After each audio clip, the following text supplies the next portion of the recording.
Hey guys, I'm still going over Miss Lavelle's worksheet. I want to quickly go over a couple of problems for scientific notation. So first of all, I recommend maybe you write a couple of notes on your paper before you begin. So I'm just going to make like maybe an arrow. So if I'm going to the right, I know it's going to be negative.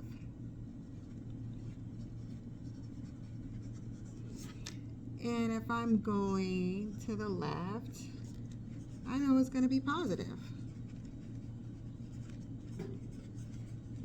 You should know what that means. If you don't, I'm just going to jump into it really quick. So remember, when we're doing scientific notation, we need to make these numbers into a number between 1 and 10. So here we have 0.013. So I want to change this to a number between 1 and 10. So I'm thinking 1.3 would be a good number. So I'm going to move my decimal how many times? 2 times to make it 1.3. So I'm going to write 1.3 as my new number, a number between 1 through 10.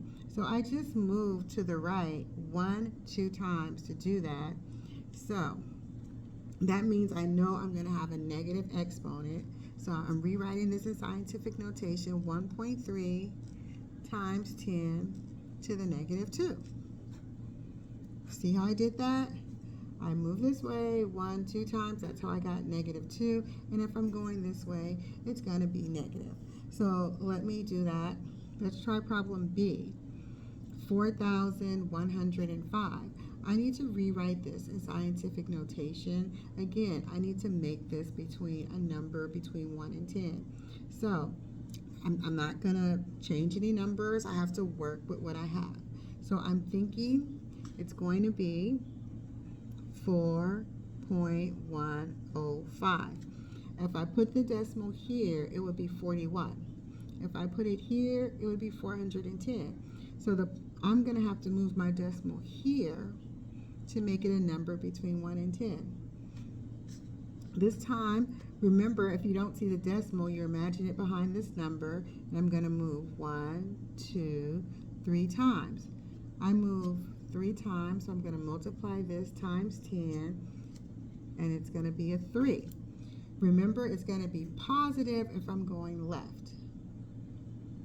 I hope you guys got that. If you're confused, maybe I'll try one more problem. I'll do C.